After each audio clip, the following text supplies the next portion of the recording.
la télé vous propose ce soir un programme fun et joyeux.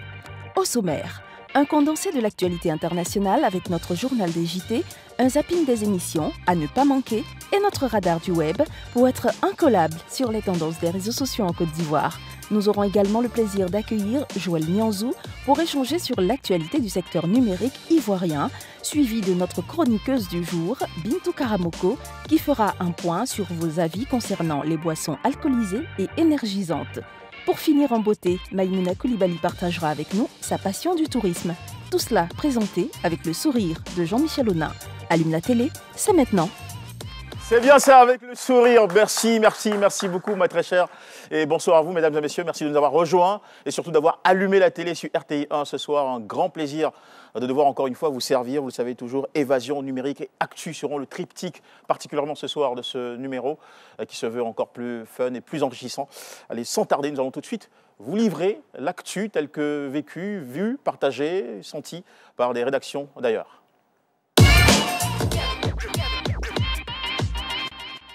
Bonjour et merci d'avoir allumé la télé. Tout de suite, le journal des JT. Au Burkina Faso voisin, la loi sur la sécurité nationale a été votée à l'unanimité ce matin par les députés de l'Assemblée de transition. Cette loi comporte en tout 70 articles et est censée permettre de mieux faire face à la menace terroriste de plus en plus présente au Burkina Faso. À la une de TV5 Monde ce matin, la synagogue de Griba en Tunisie, une nouvelle fois endeuillée. Une fusillade menée hier soir par un gendarme a fait 4 morts, dont 2 pèlerins juifs et 2 gendarmes. L'assaillant a lui-même été abattu, le quartier encerclé. L'identité du tireur n'a pas encore été communiquée et l'enquête se poursuit pour déterminer ses motivations. Le ministère tunisien de l'Intérieur refuse pour l'instant d'évoquer une attaque terroriste. La plus ancienne synagogue d'Afrique attire chaque année des milliers de fidèles. Elle avait déjà été visée en 2002 par un attentat suicide qui avait fait 21 morts. Tunisie même, 2 jours là, il n'y a pas votre bon nom. Hein. On est assis par terre, on vous regarde seulement. Sur Euronews, dans l'édition de la mi-journée aujourd'hui, on apprend que l'ex-président américain Donald Trump vient d'être condamné pour agression sexuelle sur E. Jean Carroll, une journaliste. L'accusation de viol n'a pas été reconnue, mais l'ancien président devra néanmoins payer 5 millions de dollars de dommages et intérêts à l'ancienne chroniqueuse du magazine Elle. Les faits remontent à 1996. Selon la plaignante, elle relate qu'ils se sont déroulés dans la cabine d'essayage d'une boutique new-yorkaise de lingerie. Trump parle d'un procès honteux et dénonce quant à lui une véritable chasse aux sorcières du Parti démocrate. Affaire Dominique Strauss-Kahn et Awa Diallo bis. Vos braguettes vous créent trop de problèmes, messieurs. Sachez les tenir. Voilà, c'est la fin de ce journal des JT. Je vous retrouve demain. L'info se poursuit sur Allume la télé avec cette fois-ci une autre plateforme pour nous accueillir, c'est celle du digital ivoirien. Allons maintenant donc découvrir le classement des sujets et personnalités qui ont le plus animé les commentaires, les tweets et les réactions sur Twitter, Facebook et Instagram chez nous.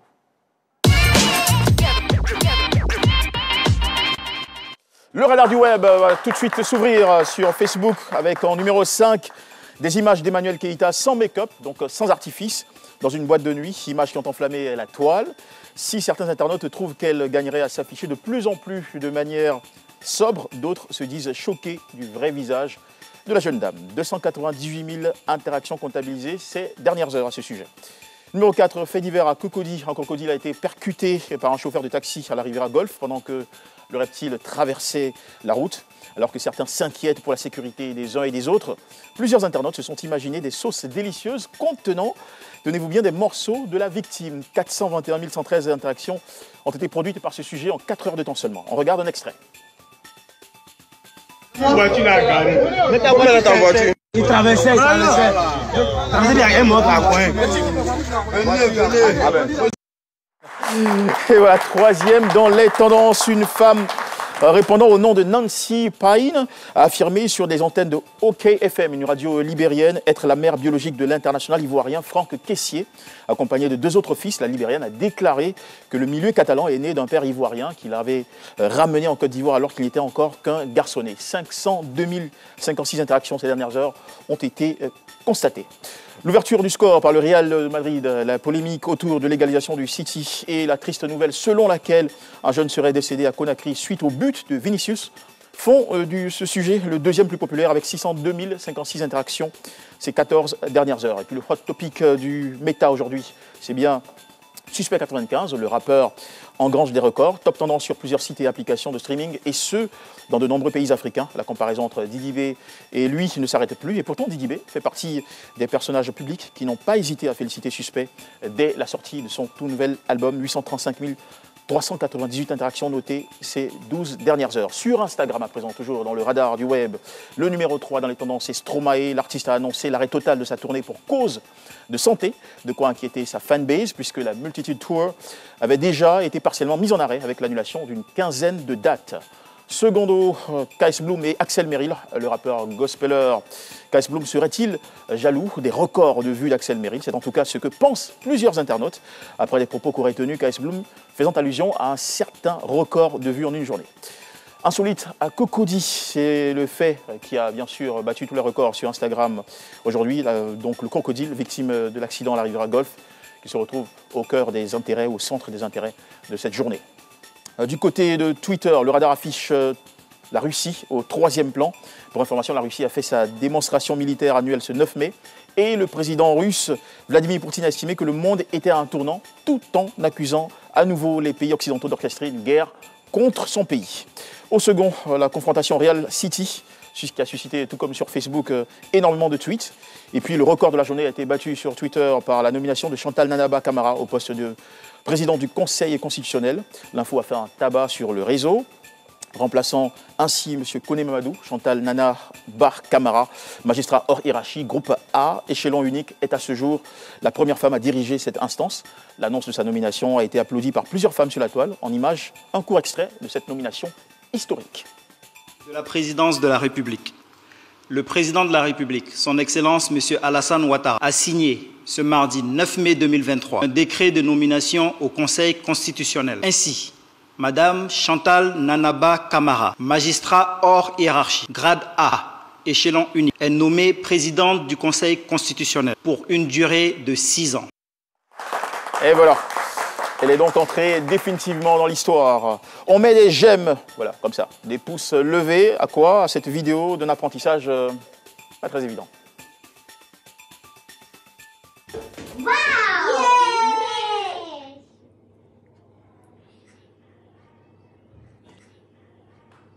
Yeah! Et Allume la télé se poursuit toujours avec le sourire. Cette fois-ci, un autre moment de plaisir, tout en musique. Le titre Maébé de TNT. En compagnie de l'orchestre symphonique de cette émission, vous allez forcément passer un moment juste bluffant. Regardez.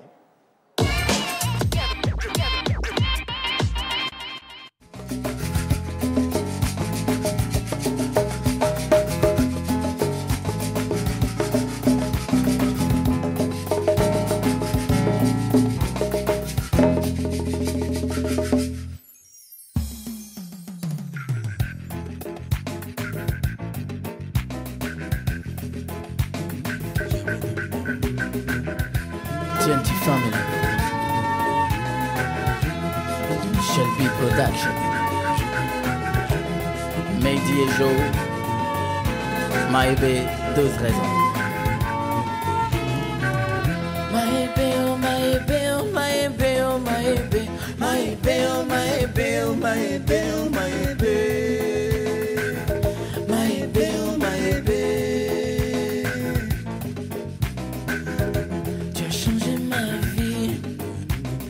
Depuis que je t'ai connu, je souris.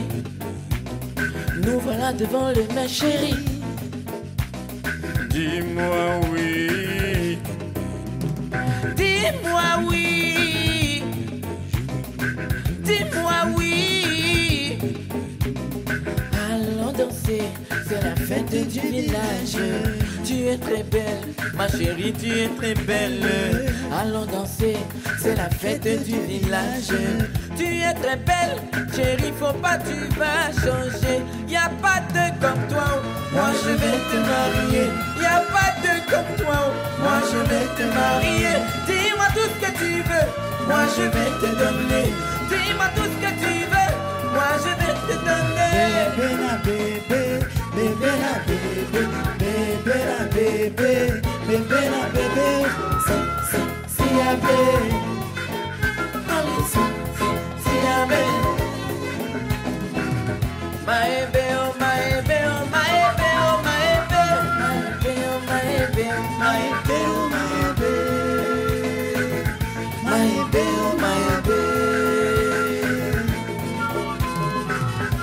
Tu as changé ma vie depuis que je t'ai souri et souri. Bella, bella, royaume de ma vie. Hein? Yeah.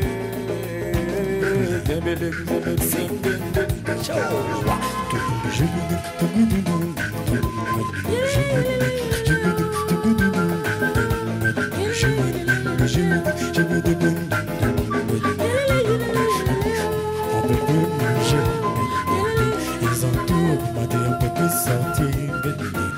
Ils ont tout augmenté, un peu plus mangé. Ils ont tout augmenté, un peu plus sorti.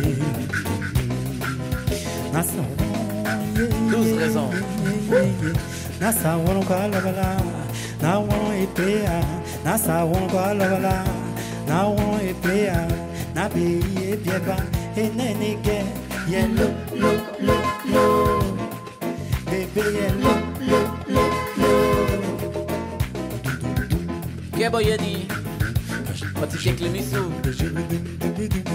Australia nyame manimi Não le Não fanda yolife Menum la mão Vesti e canhão Na ye de que Ah Vesti e canhão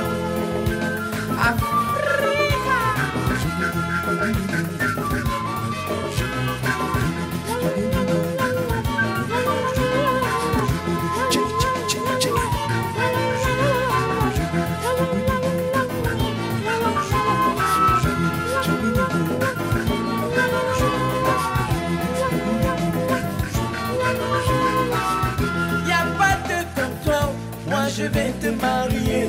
Y a pas de comme toi, moi je vais te marier.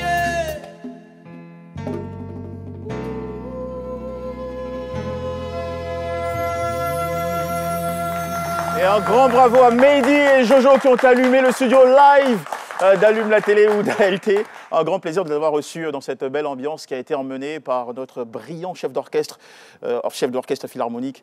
C'est bien sûr notre cher Fétéo. Et puis on embrasse tous ces brillants ou disons prodigieux instrumentistes avec cette section strings juste phénoménale. Bravo donc au groupe pour lequel je suscite encore une fois vos ovations, cher public. Merci beaucoup. Ce soir, dans Allume la télé, c'est un sujet de santé publique qui a suscité le dossier ou la formulation de la thématique du dossier qui allume, dossier pour lequel nous convoquons sans tarder notre cher Bintou Karamoko.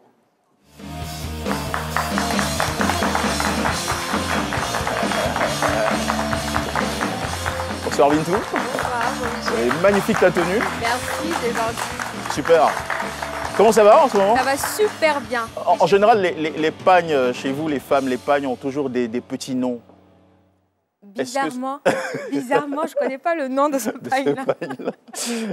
Et voilà, mais il est tout beau, il a quelque chose de très solaire. Gentil. Voilà. Merci. Et puis la coupe aussi. Hein. Enfin, merci. Toi aussi, tu es très élégant. Ah, c'est toujours le même style, hein, costume, cravate. Merci pour le compliment. D'accord, Bintou, cette semaine, on évoque la question qui fâche parfois les jeunes, parce qu'ils n'aiment pas s'entendre dire ne picolez pas, surtout pas quand c'est très énergétique. En effet, cette semaine, nous parlerons de l'impact des boissons énergisantes et alcoolisées chez la jeunesse ivoirienne. Malheureusement, cette tendance-là crée une inquiétude croissante chez la population du fait de ses effets néfastes sur la santé mentale, physique et même la moralité des jeunes. Et sur ce sujet, comme toujours, nos téléspectateurs ont été nombreux à participer, à donner leur point de vue, que nous regarderons tout de suite dans ces éléments vidéo. Avant de revenir pour la discussion. Tout à fait.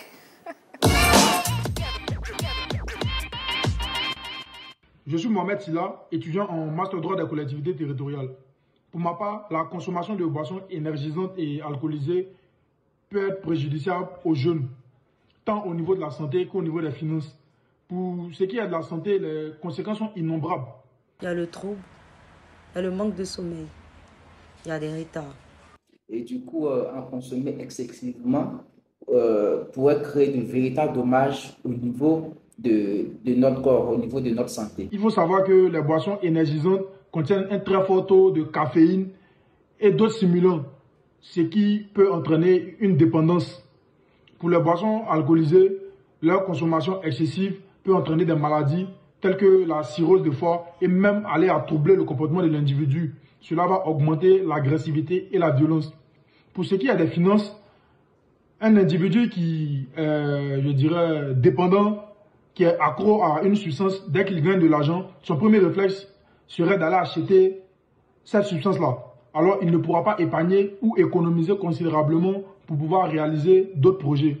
Je pense que la vente de ces produits-là doit être réglementée de façon plus stricte. C'est vrai qu'il y a une réglementation dans notre pays, mais il n'y a pas de suivi. Il est vraiment important déjà de limiter la consommation de ces boissons-là. Mais également, il est préférable d'ailleurs que ce secteur soit vraiment encadré pour préserver la santé publique. Bintou Karamoko, on revient en studio avec forcément cette interrogation. Alors, quel est l'impact réel? On a eu quelques éléments de réponse avec nos intervenants. C'est ça. Mais sur la gamme complète, de quoi souffrent les jeunes qui se plaisent à consommer régulièrement ces boissons alcoolisées et énergisantes? Avant de répondre à ta question, on trouve vraiment que c'est triste cette situation-là. Parce que déjà, en 2018, je crois que l'OMS, l'Organisation mondiale de la santé, avait mené une étude auprès des jeunes âgés de 15 à 24 ans qui a prouvé qu'il y avait 30% de taux de jeunes qui s'adonnent à ces substances-là. Et franchement, j'ai été vraiment aussi surprise de voir dans un poste que devant des écoles primaires, on vend des sachets de boissons énergisantes. Déjà qu'on demande aux adultes d'éviter de dépasser une seule canette de boissons énergisantes la journée. Tous les risques que cela représente. Exactement, il y a la nervosité, il y a l'insomnie, il y a plein, des maux de tête, tout ça. Franchement, avec ça, imaginons un peu ce que ça pourrait créer chez des enfants. C'est-à-dire que ce sont des boissons qui sont un peu trop accessibles au public jeune. Tout à fait. Donc, qui expliquent la raison de leur pratique régulière ou consommation régulière de ces substances-là. D'accord.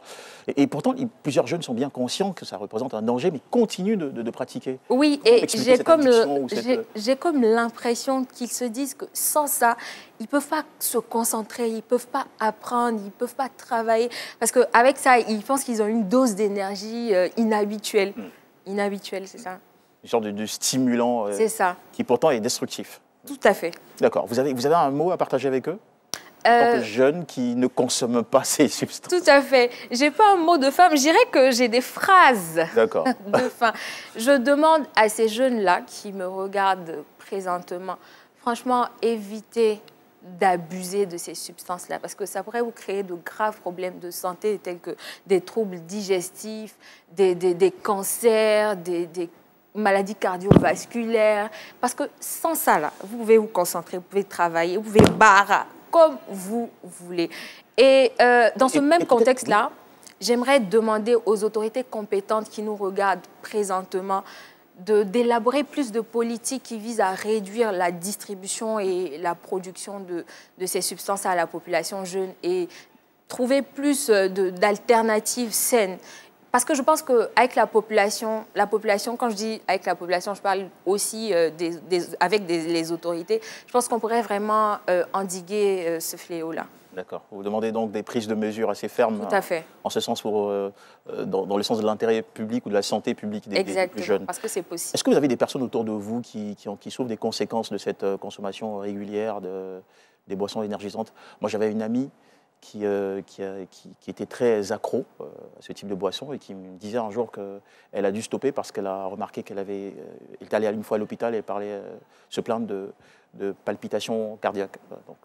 Et après interrogation du médecin, elle s'est rendue compte que tout ça était lié à cette consommation régulière de boissons énergisantes. Je connais quelqu'un, effectivement, que j'ai vu même aujourd'hui qui souffre non seulement de ça, mais de l'abus des substances telles que la drogue, ce qu'ils appellent généralement en jeune le sang acquis. Je l'ai vu aujourd'hui. Aujourd'hui, il vend de l'eau. Il est d'une famille aisée, mais il vend de l'eau sur la route. On le reconnaît pratiquement plus. Pourtant, c'est quelqu'un de très intelligent, plein de ressources. Voilà. Et franchement, c'est triste. C'est triste. Je pense que les parents ont essayé. Ils ont essayé, mais malheureusement... Le bonheur, ce n'est pas dans les excès. Hein. C'est malheureusement l'illusion de jeunesse qu'on a très souvent. C'est ça. Il faut avoir la mesure de l'équilibre. Voilà. Merci beaucoup. Merci à vous, Jean-Michel. Partager avec nous. Alors, comment on fait pour soumettre des vidéos? Alors, pour soumettre les vidéos, je pense que tout le monde le sait, mais on va faire un rappel. C'est toujours important. Vous pouvez nous envoyer vos vidéos au 05 65 42 46 10 pour le prochain thème. D'accord. Allez, on vous retrouvera donc avec plaisir la semaine prochaine. Mercredi prochain, même heure. Bon retour. Merci. Toujours en gardant le style. Vous suivez Allume la télé. Ici, le rendez-vous, c'est tous les soirs, 18h15. Et nous avons donc le plaisir maintenant d'évoquer une actualité en compagnie d'un invité qui va nous rejoindre. Le 31 mars 2023 se tenait à Abidjan une soirée haute en couleur, marquant la 2e édition des Awards de la presse numérique de Côte d'Ivoire, rendez-vous d'excellence pour le milieu, devenu incontournable. Nous sommes rejoints ce soir donc par le promoteur de cet événement, Monsieur Joël Nguessan, qui est le président de la plateforme de la presse numérique de Côte d'Ivoire, qu'on retrouve juste après cette transition. Et on tire le rideau pour recevoir notre invité.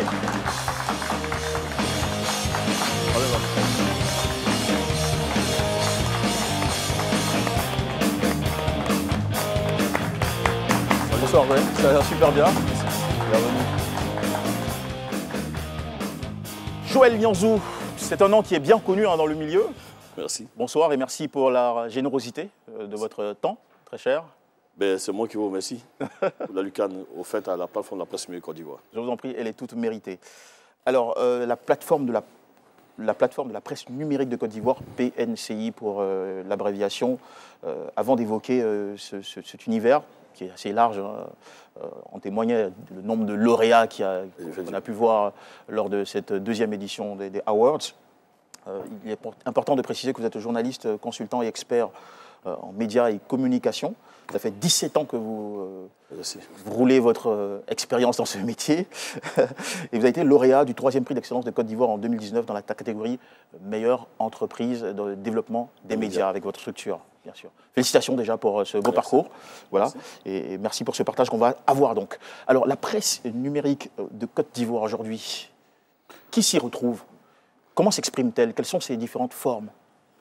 Alors, lorsqu'on parle de presse numérique, on a tous en idée le dynamisme du secteur. Donc aujourd'hui, on ne parle même plus forcément de la presse numérique, on passe de la grande famille de l'information numérique parce qu'on prend en compte à la fois les médias, les entreprises, les entrepreneurs, et puis les journalistes, mais en même temps aussi des créateurs de contenu. Aujourd'hui, c'est toute une grande famille qui s'y retrouve selon les segments sur lesquels chacun est professionnel. D'accord. Alors dans certaines, on va dire, confédérations ou organisations journalistiques, on exige pour être reconnu une certaine pièce ou carte. C'est régi par des lois assez encadrées. Est-ce que c'est pareil aussi oui, au niveau de la presse numérique, vous savez que la loi de décembre 2017 nous prend en compte. Donc aujourd'hui, au niveau de la presse numérique Côte d'Ivoire, nous sommes encadrés par la loi. Donc nous avons à la fois des entreprises de presse qui se font déclarer auprès de l'autorité nationale de la presse, ainsi que les médias, et qui se font déclarer aussi auprès de la haute autorité de la bonne gouvernance. Et ça, c'est quelque chose de fondamental à noter. Et puis à côté, nous avons des spécialistes, notamment des journalistes, des activistes, des blogueurs, qui se font identifier dans les organisations comme notre fêtière, et qui, pour certains, au niveau des journalistes, qui se font déclarer auprès du ministère avec la carte CGP, qui est la carte qui fait de vous un journaliste professionnel. Donc nous prenons tout ça en compte, nous essayons à notre niveau, un niveau en tant que fêtière, de professionnaliser ce secteur en mettant chacun de nous face à notre responsabilité, mais surtout en invitant chacun à épouser le concept d'excellence et surtout de la responsabilité. Tout à fait. Alors la 2e édition de ce rendez-vous d'excellence dont j'avais parlé déjà en ouverture, l'édition des Awards de la presse numérique de Côte d'Ivoire répond à une certaine intention qui est bien précise. Bien sûr, à 3 types de niveaux, bien sûr. Nous avons d'abord les niveaux en termes de sensibilisation et de sensibilisation à une prise de conscience collective sur notre responsabilité dans le secteur. mais surtout à titre éducatif. Vous pensez qu'il y a des dérapages en termes oui, surtout à titre éducatif, c'est-à-dire que d'abord comprendre les outils du secteur, comprendre le métier, maîtriser le métier, comprendre le secteur, surtout l'écosystème. Ça, c'est très important. Parce qu'on constate qu'il y a beaucoup qui y sont, mais ne sont pas forcément qualifiés. Donc, il y a ce gros problème. Et donc, pas forcément responsable. Pas forcément responsable. Il ne s'agit pas de créer un site Internet et se mettre dans une chambre et dire que, bon, mais je suis un acteur de la presse numérique et puis je balance n'importe comment. Non, tout cela doit se faire encadrer. C'est pourquoi le premier axe, en ce qui concerne, bien, en termes d'objectifs, en ce qui concerne les arts de la presse numérique, c'est à titre éducatif, justement, et qui passe par la question de la sensibilisation. Le second axe, c'est surtout la question de l'excellence, c'est-à-dire que promouvoir l'excellence, emmener chacun, les compétences, justement, chacun doit comprendre que l'excellence doit être notre ADN au niveau de notre travail. Et puis, enfin, il y a la question de la formalisation, bien sûr, parce qu'on ne peut pas être dans ce secteur qui emploie des personnes, qui va si vite en termes d'information, qui a un impact indubitable sur les populations, et ne pas être dans les règles. Et ça, c'est quelque chose de fondamental. Et c'est pourquoi nous saluons l'État, puisque l'État fait des efforts à travers ces régulateurs-là, l'ANP et l'ACA, à pouvoir vraiment nous aider à pouvoir rester dans ce contexte de responsabilité et de formalisation. D'accord. C'est une cérémonie qui a été placée sous l'égide du ministère de la Communication et des Médias. Quel type de projet ou de conviction vous partagez ensemble dans l'intérêt de ce secteur? Alors déjà, parce que c'est d'abord une première en Afrique de mettre en place ce type d'événement qui rassemble l'ensemble des professionnels autour de l'excellence, bien sûr, des professionnels surtout des professionnels de l'information numérique et des créateurs du contenu web. Et ça, c'est une première déjà. Les mettre ensemble et les faire compétir à travers un mode opératoire qui est carrément différent des autres. Ce n'est pas un appel à concours, mais non, c'est plutôt un monitoring qui se fait en accord, bien sûr, avec les régulateurs qui sont membres du jury sur 12 mois. Donc, c'est une étude qui se fait sur 12 mois sur les activités, les actions qui sont menées à la fois à titre individuel, à titre en ce qui concerne les entreprises, ainsi de suite. Et puis les actions, les innovations. Donc, c'est pourquoi nous avons établi 4 types de catégories pour pouvoir primer ces personnes-là. C'est quelque chose de fondamental pour nous. Donc, ce n'est pas quelque chose qui se fait comme ça. C'est un jury qui est présidé par Sa Majesté Agnès Crédit et qui a accompagné... Vous l'appelez Sa Majesté. Sa Majesté, bien sûr, parce qu'elle est reine-mère, bien sûr, elle est l'épouse du roi des Bras, donc c'est tout à fait normal. Et ensuite, vous avez au sein de ce jury-là des personnes de qualité. Vous parlez de régulateurs. De régulateurs, nous avons l'ANP, l'Autorité nationale de la presse. Nous avons l'ACA, l'Autorité de la communication audiovisuelle. Nous avons la RTCI. Nous avons à côté l'OLPED, qui est l'observatoire qui est dirigé par le président Zio Moussa. Vous avez aussi Reporters sans frontières qui a fait son entrée, justement, qui a offert un prix même à ce niveau-là. Et vous avez aussi, à côté de cela, vous avez des spécialistes, bien sûr des spécialistes. Vous avez l'ISCC, qui est représenté par la directrice de l'école de journalisme. Vous avez l'UFRICA, qui est représenté par le Dr Bogui. Et puis à côté, vous avez des spécialistes comme Christian Roland, qui sont des dévanciers dans les secteurs de la presse numérique. Et puis Sylvie Touré aussi, que je salue au passage, qui fait partie aussi de ce jury-là. Et puis Jean-Patrick Aumont, qui est un spécialiste digital aussi. Effectivement, et qui nous a entretenus il n'y a pas très longtemps sur l'intelligence artificielle. Alors, c'est un jury qui est assez particulier parce qu'il est composé de régulateurs, d'institutions de haut niveau en matière de communication en Côte d'Ivoire. Et donc, il fait de cette cérémonie aussi une cérémonie assez spéciale. Bien sûr, je vous ai dit qu'on met l'accent sur... standard. Oui, un standing, mais je dis, on a mis l'accent sur l'excellence. Alors, vous savez que l'État, actuellement, se bat pour que nous puissions être des professionnels d'excellence. C'est tout à fait normal. Donc, le ministère même organise au niveau national, le gouvernement organise au niveau national, justement, le prix d'excellence dont vous avez parlé, j'étais 3e prix d'excellence en 2019. Mais c'est ça. Donc, on nous met l'accent dans nos secteurs qui concernent sur cette question-là. C'est pourquoi on a pris un jury de qualité.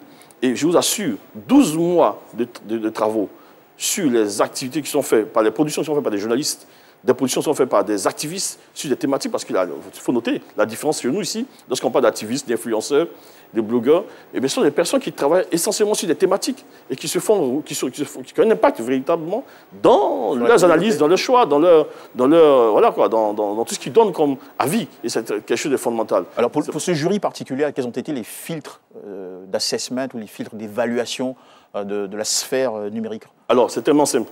Je vais parler d'abord de monitoring. Il y a un monitoring qui se fait sur 12 mois avec l'équipe au niveau de l'Observatoire, au niveau de la presse, de la PNCI, donc qui est faite.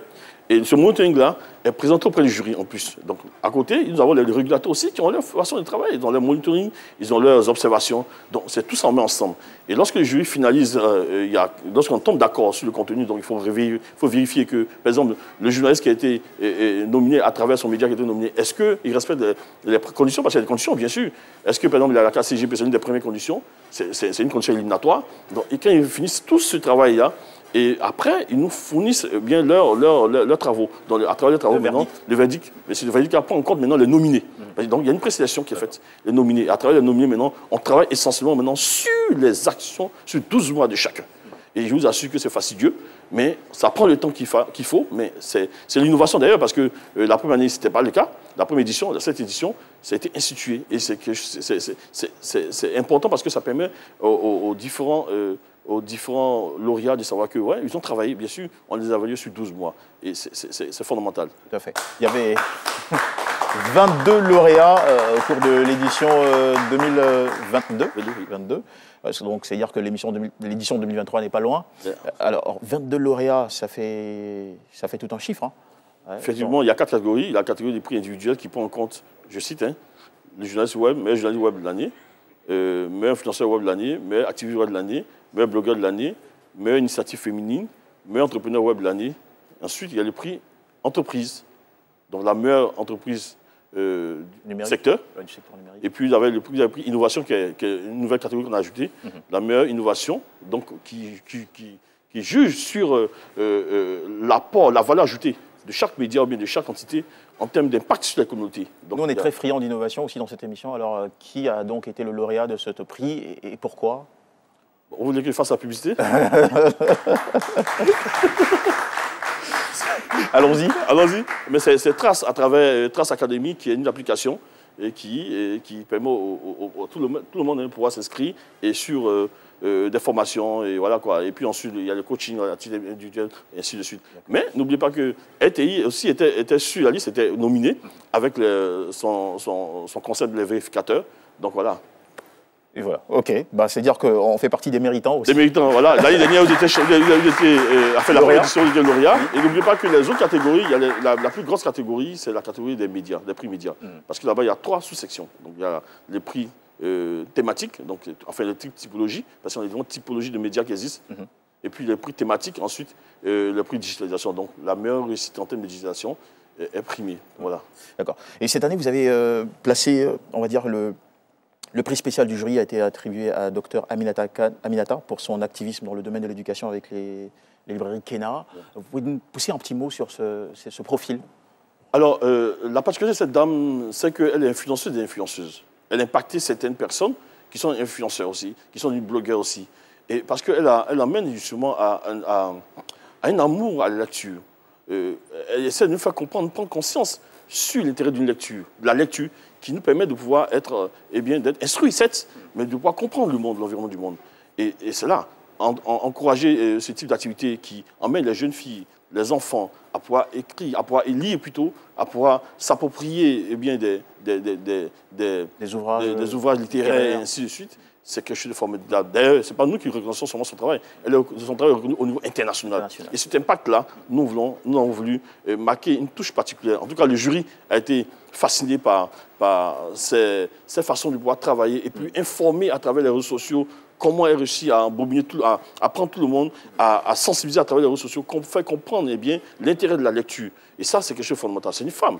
Et puis, elle a une forme de féminisme qui est criade. Parce que on la reconnaît tout de suite à un événement avec son voile. Et elle est très ouverte, elle est très brillante aussi. Très brillante.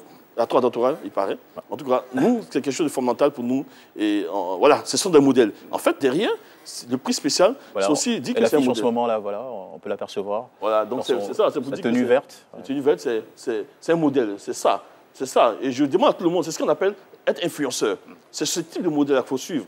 C'est vraiment fondamental. Ce n'est pas des personnes qui viennent faire des directs sur les réseaux sociaux, insulter, dire n'importe quoi. Non, c'est pas ça. La Côte d'Ivoire... Même quand ça marche, c'est pas ça. Non, c'est pas ça. La Côte d'Ivoire s'est définie dès le départ comme un pays d'excellence. Et ça, il faudrait qu'aujourd'hui, on se batte tous pour cela. Mais qu'est-ce que votre plateforme, justement, face à ce type de dérapage sur le numérique? Parce que, bon, on pourrait le considérer comme une sorte, en juger vos propos, une sorte de pollution sur le numérique. Qu'est-ce que vous faites pour juguler ces flux, ces fléaux? Déjà, c'est déjà répondu à travers les awards.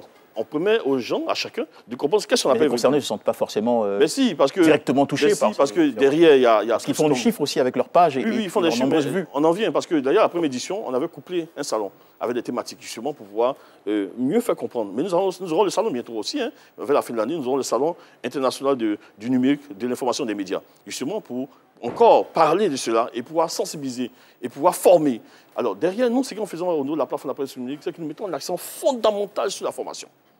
On ne fait que former les jeunes. Nous avons une déclinaison jeune chez nous qui s'appelle PNC Academy. Nous avons, en marge de cet événement, nous avons fait une formation justement à l'UF de 50 jeunes justement sur cette thématique concernant le digital, l'usage digital et autres. Et ça, c'est quelque chose d'important pour nous. Donc on met l'accent sur le selon nous, hein, pour nous, en formant, en sensibilisant, en formant, eh bien, on pourra atteindre... et en récompensant aussi. En récompensant aussi, on pourra, distinguant les meilleurs. Voilà, on pourra changer les choses. Mais on a besoin d'être accompagné. C'est pourquoi je salue justement le ministère qui, à travers l'ASDM, l'Agence de soutien au développement des médias, dirigée par M. Meïté Sindou, eh bien, nous a accompagnés justement pour pouvoir réaliser eh bien, cet événement. Et voilà. Donc, il faudrait qu'aussi des personnes comme vous qui êtes là, vous puissiez accompagner justement cette initiative à travers la participation collective justement sur ce type d'activité pour pouvoir être des personnes de qualité sur les réseaux sociaux. Tout à fait. Alors, cette année, vous avez donné au prix, au grand prix de la cérémonie, le nom Fatou Yatabaré. Chaque fois qu'on évoque ce nom, ce sont des valeurs qui se dégagent. Probité, abnégation du travail, innovation, intégrité. Fatou Yatabaré est venue s'installer en Côte d'Ivoire, Africa Radio. Elle s'est battue, et c'est comme ça que nous sommes rencontrés. Tout de suite intégré la PCI, pour en être finalement membre du conseil d'administration, bien sûr. Et tout de suite, elle a compris notre concept qui était d'accompagner, d'œuvrer justement à cette presse de qualité au niveau du numérique. Et elle a commencé par l'insertion des jeunes. D'abord en offrant une lucane, justement, et en participant à la promotion du secteur, mais surtout, de façon pratique, elle a aidé les jeunes à pouvoir avoir du boulot, à pouvoir être formés dans son entreprise. Fatou, c'est ça. C'est une question pratique. Elle est dans tout ce qui est pratique, mais qui a vraiment un impact. Et tous ceux qui ont témoigné d'elle, c'est quelqu'un qui se démarque par son abnégation dans le travail. Et pour nous, c'est quelque chose de fondamental aussi. Donc, Fatou, c'était important pour nous, au niveau de la plateforme de la presse numérique Côte d'Ivoire, de lui rendre hommage à travers ce prix-là. Parce que justement, Fatou était la première personne qui a participé à la promotion de ce prix-là au niveau international. Une femme singulière des médias qui méritait donc toute cette reconnaissance. Voilà. D'accord. Parlons de médias, on a ici un regard qui est très ouvert sur tout ce qui se passe sur les télévisions et sur le digital en Côte d'Ivoire et même à l'étranger aussi. Nous allons donc vous proposer, à vous et à tous ceux qui nous suivent en ce moment, le zapping de 125 et plus. Avant de revenir. Nous n'oublierons jamais l'immense soutien que son Excellence, Monsieur le Président de la République, a apporté à notre frère et tout le soutien qu'il continue d'apporter à sa famille. Et lui dire que nous ne trahirons jamais l'esprit d'attachement de notre frère Amadou à sa personne. Une naissance royale. Une vie épiée par les médias du monde. Charles, 4 ans, témoin privilégié du couronnement de sa mère, ne se doute pas des embûches qu'il devra surmonter durant les 70 prochaines années. Il a été un enfant qui n'a pas été aimé à la mesure de ce qu'il attendait. Une tentative d'assassinat contre Vladimir Poutine. Voilà donc l'accusation portée ce mercredi par la Russie contre l'Ukraine. La Russie dit avoir abattu 2 drones dans la nuit de mardi à mercredi. Des drones qui visaient, selon eux, le Kremlin, autrement dit donc le palais présidentiel russe. Est-ce que tu as vu ma cause général? Oui. J'ai pas encore vu le général. Je lui avais promis que j'allais attendre de le voir d'abord avant de voir Kim. D'accord. Donc tu devais voir le général avant de voir Kim. Voilà. Donc la réponse c'est que tu n'as pas encore vu Kim. Non, on ne s'est pas encore vu. On ne s'est pas encore vu. Hein? On ne s'est pas encore vu. Ah, vous vous êtes vu, mais vous n'êtes pas encore vu. C'est ça, non, mais monsieur Hassel, répondez, nous êtes un tribunal, en fait, les gens veulent savoir. Regarde, on dit vous ne répondez pas dans le direct. Je réponds à la question. Oui. Vous êtes vu, mais vous n'êtes pas encore vu. Non, c'est pas vu. Voilà, ok. Est-ce que vous vous êtes rencontrés physiquement? Physiquement? Oui. Non, juste spirituellement. Maman est pasteur. Oui, ma mère est pasteur. Et elle chante aussi. Oui, elle chante. C'est d'elle l'inspiration de chanter. Oui, oui. Mais enfant des pasteurs, toi, tu n'as pas fait chante, tu n'as pas fait autre genre de musique, c'est coupé, décalé. Oui, mais toi, ma maman chante. Tu as bien dit ma maman chante. Oui, oui. Donc c'est quelque chose qui est inné. Pasteur. Oui. Voilà, mais tu pourrais être chante au lieu de venir chanter coupé, décalé. Qui t'a dit le fils du pape est forcément enfant de cœur? La sacrée question, qui t'a dit que le fils du pape est forcément un enfant de Dieu? Merci de nous suivre, on est ici tous les soirs, 18h15, et en compagnie pour cette soirée de Joël Nianzou, qui est le président de la plateforme numérique de Côte d'Ivoire. Joël, nous allons poursuivre notre échange, cette fois-ci en abordant une loi qui a fait couler de l'encre et qui a aussi suscité du débat. La loi 2017-868 portant régime juridique de la presse numérique, qui a été d'ailleurs il y a peu... Voilà, bon, la presse de façon générale justement, qui a été il y a peu modifiée à partir de la loi numéro 2022-979 du 20 décembre 2022, donc modifiant la précédente. Comment vous avez accueilli, vous, en tant que professionnel du milieu, cette disposition? Alors, il faut comprendre une chose, hein, c'est tellement simple. Je vous ai parlé tout à l'heure de la grande famille de l'information numérique, dont on ne va pas parler forcément de la presse numérique. Ça vous dit simplement que les acteurs, il y a des autres acteurs qui sont sur le web, qui travaillent sur des thématiques, qui donnent des points de vue qui sont très suivis. L'idée au niveau de l'État, c'est bien de prendre tout ça en compte, justement, à travers une loi, en modifiant, en prenant en compte, en jetant un regard justement sur les actions, sur le travail des activistes, des blogueurs, des influenceurs, surtout les influenceurs. Donc, je crois qu'il y a un nombre limite en termes d'audience, c'est quoi? Ça fait 5 000, je crois, voilà, donc qui seront pris en compte. Donc, c'est un peu ça. C'est un regard que l'État jette sur... Quel est l'intérêt, quelle est la pertinence de cette loi à votre avis? Vous savez que... Est-ce que ça va vraiment changer? Vous savez très bien que le rôle des réseaux sociaux, et vous savez très bien que ces personnes-là se font aussi de l'argent, sont suivies. Donc, ils jouent un rôle. D'ailleurs, en termes de promotion d'action gouvernementale, ou bien d'actions privées d'entreprises, on peut les solliciter. Donc, vous êtes aussi d'accord avec moi que ces personnes-là peuvent avoir un impact dans la transmission de l'information sur la population, de sorte même à la fois entraîner,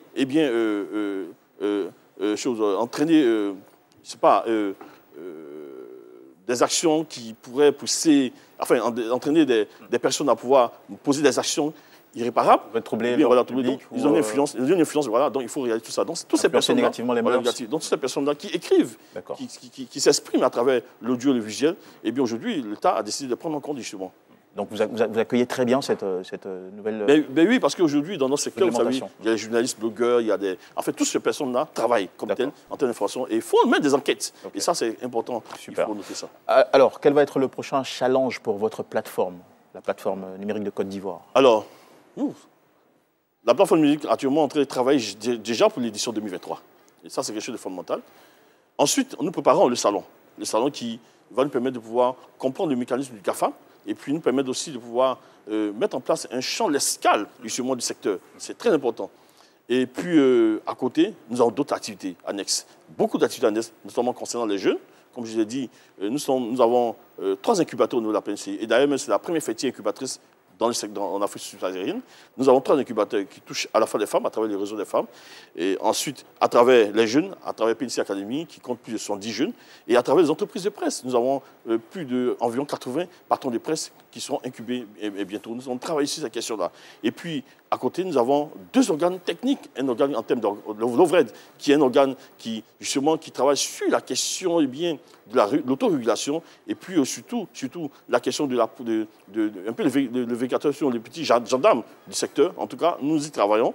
Et puis, vous avez un peu le PAV Web, qui est le pôle de vérification d'analyse web, que nous essayons de pouvoir mettre en place. Nous espérons vraiment être accompagnés par les institutions et les organisations, justement, sur la question, parce que c'est la reste fondamentale. La question des fake news, il faut savoir fact-checker, comprendre le mécanisme. Et puis, à côté, comme je dis, nous sommes avant-gardistes, nous travaillons sur tout ce qui est fintech, tout ce qui est blockchain, tout ce qui est intelligence artificielle. Vous aurez bientôt une formation là-dessus. C'est bien ça, tout ça. On apprécie énormément le travail abattu. Joël Nianzou, je rappelle, président de la plateforme de la presse numérique de Côte d'Ivoire, PNCI. Avec vous, on a parlé de l'actualité du secteur numérique ivoirien. Merci d'avoir été donc sur notre plateau. C'est moi qui vous remercie. Et on vous raccompagne avec des ovations renouvelées. Merci. Et puis tout de suite, on se fait, mesdames et messieurs, une petite capsule. Voilà, le bonus avant de retrouver notre invité seconde de cette émission. Kofi, les clients n'ont pas aimé ton foutu dia là. Tout ce que je te demande est très simple. Où je mets Niam là, tu piles. Je dis où je mets Niam là, tu piles, Kofi. J'ai compris, Tati. Tu as compris? Où je mets Niam là, tu piles, Kofi.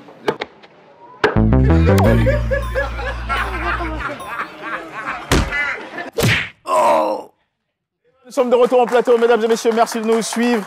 Notre seconde guest est la directrice générale de Moondrive, une entreprise qui propose depuis 2018 des balades touristiques à sa clientèle. C'est avant tout une passionnée de tourisme qui en promeut les atouts nationaux, conscient des challenges du secteur. Elle a initié depuis 2 ans un concept qui marche très bien, qui s'appelle l'apéro du tourisme et qui lui a valu en 2022 le prix de la meilleure start-up de l'industrie touristique ivoirienne, avec elle on abordera justement aussi l'actualité, les rêves, les frissons de ce domaine. Merci de recevoir, s'il vous plaît, avec moi des ovations bien appuyées, notre chère Maïmouna Koulibaly. Maïmouna Koulibaly, bonsoir et bienvenue. Bonsoir Jean-Michel. Comment allez-vous? Ça n'a pas été facile de nous rejoindre? Pas du tout. Pas du tout. Là, c'est l'essentiel. Voilà, merci de me recevoir sur ce plateau. Un vrai plaisir. Quel est le cœur de métier de Moondrive, l'entreprise que vous dirigez? Il nous reste un quart d'heure d'émission, donc on va aller dans un esprit de synthèse. Moondrive, très rapidement, est une agence de tourisme local et international qui propose des circuits touristiques sur mesure, aussi des services comme les team building, événements d'entreprise, activités incentives. Et nous avons même en notre sein un événement que nous avons créé et que nous organisons régulièrement en Côte d'Ivoire qui se dénomme Apéro Tourisme 225. Et c'est quoi le cœur, le concept, la substance de ce concept? La substance de ce concept, c'est que c'est d'abord un cadre d'échange, un cadre de rencontre également pour les acteurs du tourisme en vue de débattre des thématiques qui visent au développement de notre secteur. Je veux bien parler du secteur touristique en Côte d'Ivoire. D'accord. OK. Et vous êtes à votre 7e édition maintenant du concept Apéro du tourisme. Et vous l'avez fait en 2 ans. Cette édition en 2 ans, ça veut dire qu'il y a un rythme assez particulier. Vous l'organisez chaque combien de mois alors? Bon, il faut dire que, comme je l'avais dit, c'est un rythme assez particulier. Il faut dire que dans la première année, nous avons eu 2 éditions par an. La deuxième année, nous avons eu, je crois, 3 éditions. Et cette année, nous avons 2 éditions. Donc, nous avons déjà terminé la 7e édition. Nous sommes même en train de préparer en ce moment de façon très active la 8e édition qui aura lieu du 11 au 13 août à San Pedro. Et quels sont les acquis du concept Apéro du tourisme à ce jour? Comme je le disais tantôt, Apéro Tourisme, c'est d'abord un cadre de rencontre. Et ce cadre est déjà créé. Et il faut dire qu'à ce jour, nous avons à notre actif 1400 personnes réunies autour de plusieurs thématiques assez pertinentes et fortes visant au développement du tourisme en Côte d'Ivoire, notamment le transport aérien, l'écotourisme, la population locale, sa contribution, je veux dire, dans le développement du tourisme en Côte d'Ivoire et même l'employabilité et la formation au cœur de ce secteur pour dire qu'il y a eu déjà du travail, mais nous continuons encore. Et ce qu'il faut savoir en dehors de ces personnes réunies-là, nous avons 70 recommandations fortes en ce moment sur le tourisme en Côte d'Ivoire. Recommandations qui émanent de qui? Qui émanent des acteurs du tourisme, du panel que nous organisons à travers Apéro Tourisme 225. Est-ce qu'elles sont prises en compte par la tutelle ou les autorités? Il faut dire que ces 70 recommandations fortes dont je parle ne sont pas encore vulgarisées. Et nous allons le faire à terme des 10 éditions d'Apéro Tourisme pour enfin sortir un livre blanc du tourisme en Côte d'Ivoire établi par les acteurs du tourisme, parce que, comme je le dis tantôt, sur la plateforme Apéro Tourisme, ce n'est pas Maïmouna Koulibaly, c'est les acteurs du tourisme qui débattent des problèmes de notre secteur et qui trouvent ensemble des solutions, surtout innovantes, pour cette évolution-là en Côte d'Ivoire. Bah, c'est génial ça, et ça mérite de belles ovations en tout cas. Alors, vous avez souligné un point très important, c'est l'importance de l'implication des communautés locales dans le développement du tourisme. C'est l'un de vos chevaux ou grands chevaux de bataille en ce moment. Effectivement. Il faut dire que c'est ça, justement, comme vous l'avez dit, le cœur et l'essence de notre allée, on va dire, à l'intérieur du pays. Nos actions terrain. Voilà, nos actions terrain, parce que nous avons passé 6 éditions à Abidjan et il était important pour nous, au contact de cette population locale-là, qui constitue en fait ce tourisme local dont nous parlons tant. Donc, les artisans, tout le monde, il faut prendre en fait toute cette population, toute la composante de cette population locale-là en compte, en commençant par les autorités administratives, les autorités coutumières qui sont en pole position au niveau de ces localités-là, qui peuvent aisément passer le message. Et enfin, descendre dans les villages, les hameaux, aller sensibiliser ces populations-là qui, dans leur village, dans leur campement, ont des sites touristiques, mais qui sont souvent méconnus de ces populations-là. Qui sont les vendeurs de ces sites? Ce sont ces populations. Qui organisent l'accueil des touristes? Ce sont ces populations-là. Mais s'ils ne se sentent pas pris en compte dans tout ce qui est en train d'être fait, concernés par ce qui est en train d'être fait, il y aura un hiatus, il y aura une cassure et c'est pas bon. D'accord. Quel est le type de relation que vous entretenez avec la tutelle, les institutions publiques de Côte d'Ivoire? Puisque le tourisme, ça va plus loin que votre structure, même si c'est vrai qu'elle est très appréciée et respectée. Ils sont très importants dans le dispositif aussi. Oui, effectivement. Alors, il faut dire que nous entretenons de très belles relations avec le pouvoir public parce que l'un des objectifs d'ailleurs de cet événement, c'est de pouvoir impliquer tous ces pouvoirs publics-là en fait autour du tourisme, qui est un cœur d'activité qui peut nous permettre de... Vous avez leur adhésion, vous la sentez? Oui. Nous avons l'adhésion du ministère de tutelle, de notre ministère de tutelle, qui est le ministère du Tourisme. Nous avons eu à voir dans notre salle d'apéro Tourisme 225 le ministère de la Jeunesse, avec à sa tête le ministre Mamadou Touré. Nous avons eu avec nous l'ambassadeur du Maroc qui était là. Nous avons également eu avec nous le ministère de l'Enseignement technique qui était là également, pour dire que tous ces pouvoirs-là sont impliqués dans tout ce que nous sommes en train de faire au niveau d'apéro Tourisme. Et même pour terminer, nous avons eu également, l'entremise du ministère des Transports en Côte d'Ivoire, parce que nous avons eu à mettre sur la table la thématique sur le transport aérien, la cherté, voilà, des coûts des billets sur les vols domestiques. Donc, à cet apéro-là, il y avait le ministère du Transport pour dire que nous coopérons avec tous les ministères, en tout cas, qui peuvent avoir leur mot à dire. Comme j'aime à le dire, le tourisme est un secteur transversal. Même Jean-Michel Honnet, de sa petite position, arrive à contribuer au développement de ce tourisme-là. Tout à fait. Et on en parlera, ce tourisme interne qui se développe de plus en plus avec les destinations prises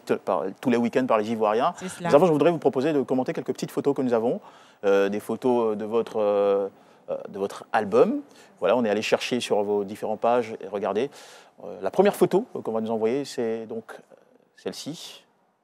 Voilà, photo attendue par la régie.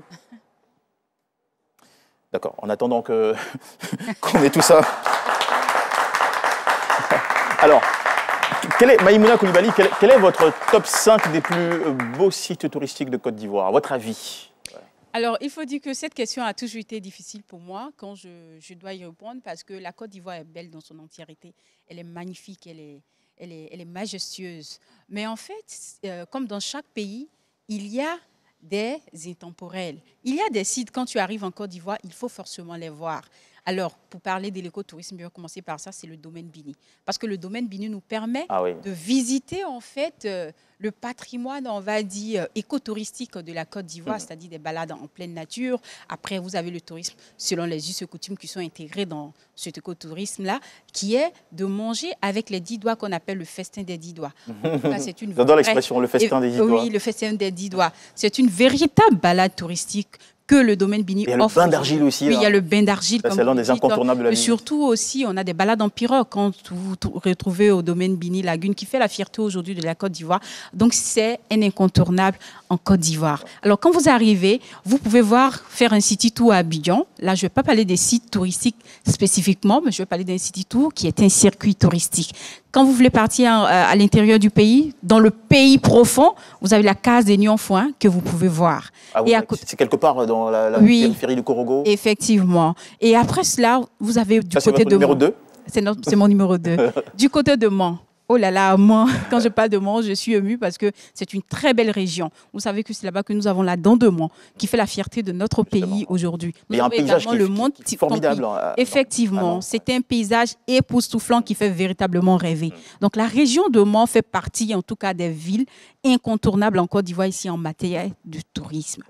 Donc c'est votre top 3, on va dire. C'est mon top 3. Ok. Je peux avoir aperçu une des photos attendues. qu'on va sûrement nous renvoyer. Voilà, c'était une photo, la photo tout à l'heure. La photo qui... D'accord. Bon, je pense que le mécanisme, en attendant que le mécanisme se mette en place pour les photos, est-ce que vous avez un avis, je veux dire, je parlais de ce tourisme interne qui se développe chaque fin de semaine. Ils sont nombreux, les Ivoiriens, qui prennent la destination de différentes villes de la périphérie d'Abidjan et même plus loin pour profiter du week-end. C'est un bon signe pour vous, pour le tourisme dans notre pays? Évidemment que c'est un très bon signe. Et le signe le plus palpable ici qui donne vraiment le courage d'avancer et de continuer à nous battre dans ce secteur-là, c'est qu'aujourd'hui, les gens arrivent pas à se passer d'Assini, mais à diversifier les destinations. Il fut un moment où quand on partait en week-end en Côte d'Ivoire, c'était Assini ou Bassam. Mais aujourd'hui, les gens, ils vont toujours, mais ils arrivent à aller aussi à San Pedro, aller visiter Monogaga, aller visiter Grand Bérébi et aller même dans le pays profond, à Mans, pourquoi pas, et même à Korogo. Donc c'est un satisfait pour nous en tant qu'acteurs du tourisme et ça nous donne encore le courage de nous battre. Tout à fait. Maïmouna Koulibaly, ça a été un plaisir de vous avoir sur le plateau d'Allume la télé. Je rappelle que vous êtes la directrice générale de Moondrive et commissaire générale de l'apérotourisme. On vous souhaite énormément de succès dans cette belle initiative, activité en faveur du rayonnement du tourisme en Côte d'Ivoire. Merci beaucoup. Et voilà, merci beaucoup. Merci à tous, cher public. Merci de nous avoir suivis à la maison. Et on se retrouve demain à 18h15 pour un autre numéro de votre émission Allume-la. Allez, bonsoir.